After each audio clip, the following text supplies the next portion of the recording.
केआपुरात उड्डाणपुलाविरोधात बालआंदोलन. अंडरपासच्या मागणीसाठी चिमुकले रस्त्यावर.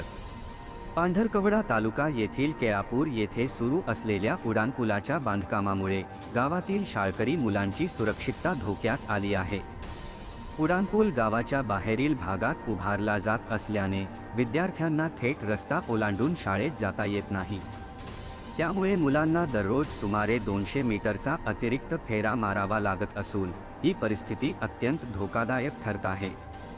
या गंभीर समस्येकडे प्रशासनाचे लक्ष वेधण्यासाठी शाळेतील लहान विद्यार्थ्यांनी थेट आंदोलनाचा पवित्रा घेतला.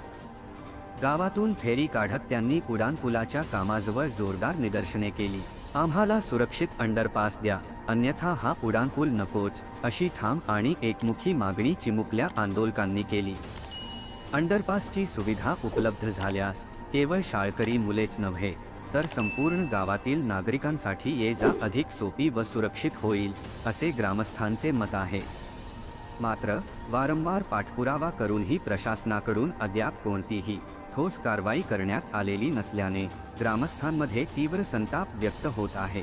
याआधी विशेष ग्रामसभा घेऊन उपविभागीय अधिकारी केआपूर, जिल्हाधिकारी यवतमाळ, आमदार राजूभाऊ तोडसाम, खासदार प्रतिभा धानोरकर, केंद्रीय मंत्री नितीन गडकरी तसेच महामार्ग प्रकल्पाचे प्रोजेक्ट मॅनेजर अभिजित जिचकर यांना निवेदने सादर करण्यात आली होती.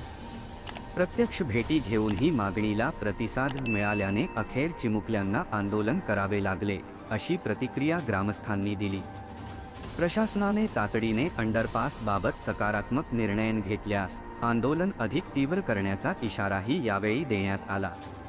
लहान मुलांच्या जीवित सुरक्षेचा प्रश्न लक्षात घेऊन त्वरित उपाययोजना करावी, अशी ठाम मागणी सर्व स्तरांतून होत आहे. स्थानिक वार्ता, स्थानिकांचा आवाज, स्थानिकांसाठी.